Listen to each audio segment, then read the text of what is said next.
Welcome back to Training Camp Tonight. The Hall of Famer Steve Atwater is a staple at every Broncos practice throughout training camp, and we are lucky enough to be able to catch up with him and get his thoughts on how this team is progressing as roster cuts and that season opener against the Tennessee Titans grows nearer. Matt Boyer is standing by with a smiling assassin to see who caught his eye today.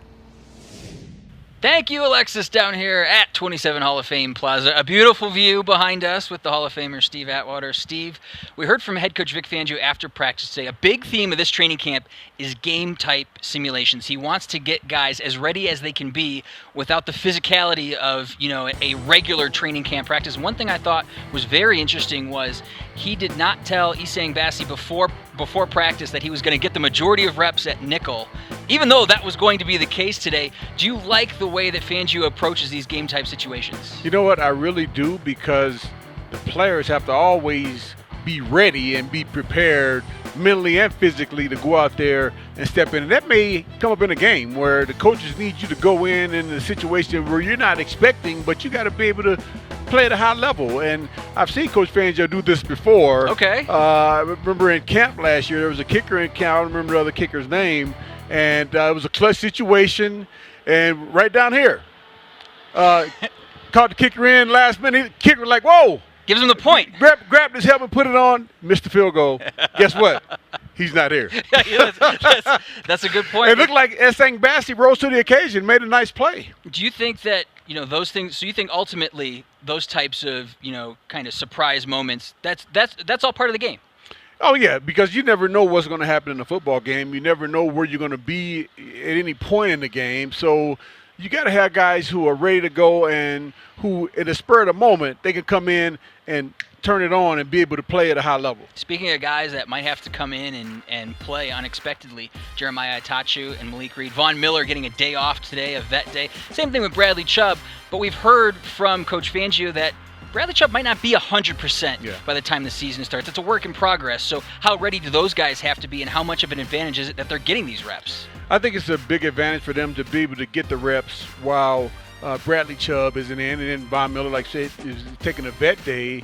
All reps are valuable, especially in training camp. Guys who haven't had a ton of reps. Malik Reed came in and played well last year, also as well as Jeremiah Atachu. So I think those guys can play at a high level. They just got to take advantage of the opportunity right now, and without having the true physicality of taking guys to the ground, they'll just have to get the best they can with the simulation in terms of getting their bodies in position, thudding up with the running backs to get at least used to having shoulder-to-shoulder contact. But it's still going to be different once you get in the game in terms of taking guys to the ground. We've been talking about simulating game atmospheres. We're going to get that on Friday. Coach Fangio said at 7:30 they're going to kick the ball off at Empower Field at Mile High, similar to what they did last weekend. You like the move, going 2 practices at the stadium before week 1? I do, especially considering the last practice we had there, in my opinion, it just wasn't a good practice, especially from the offensive side of the ball. Defense looked great. They made some interceptions, got to the quarterback. But, yeah, we want that offense to go in there on a good note. So I would imagine this practice Friday, the offense will do a nice job. I like it. Now let's get to your A-list for today. On the offensive side of the ball, who do you like? Well, on the offensive side of the ball, I had to go with Noah Fant. He's had a really good camp. With all the competition at that position, he's still able to focus in, make the great catches, and he's showing off his speed too. Got a couple of moves that he put on a guy and cut around to the edge. Noah Fant's my offensive A-lister. Look for that whole tight ends group, I think, to have a really, really good year. It's going to be exciting. So you think, even though last year was great for him, big step in year 2 for Noah Fant? Yeah, because he's more comfortable. I think this offense is going to be more explosive than last year's offense was. And just overall, I think everybody on offense is going to have a better year than we did last year. On the defensive side of the ball, who do you like? Defensive side of the ball, I had to go with Josh Watson. CSU guy, the CSU the Rams. There we go. Yeah, he came up. He several times made a couple of big hits on the running backs, and I just loved his motor today. In that inside linebackers room with Ty Davis being injured, they have a chance to, show what they can do. And he did that today. He showed that he can play. He's a thumper, as you've alluded to earlier in training camp. How much do those guys lift an entire room, guys who aren't afraid to kind of get their nose in and really take it to the other team, whether it be on special teams or on defense? Oh, big time. I mean, big hits always get the crowd up and get the guys going. And you saw Kareem Jackson out here yelling and screaming. Also, Cortland Sutton on the other side of it.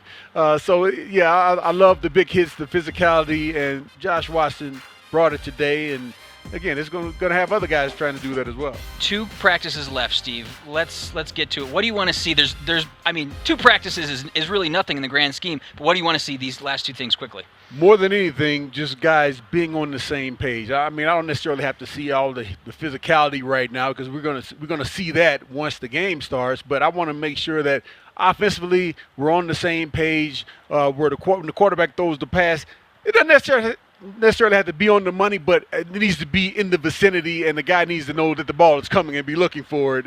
And so I want to see the mental errors really minimized, and defensively guys just flying to the ball. As we mentioned, time is running out. 1 practice left at UC Health Training Center before the Broncos move to Empower Field at Mile High for the final day of training camp on Friday. That'll do it for us here at 27 Hall of Fame Plaza. But when we come back, the Broncos Country Tonight guys are going over what they saw on day 15 of training camp.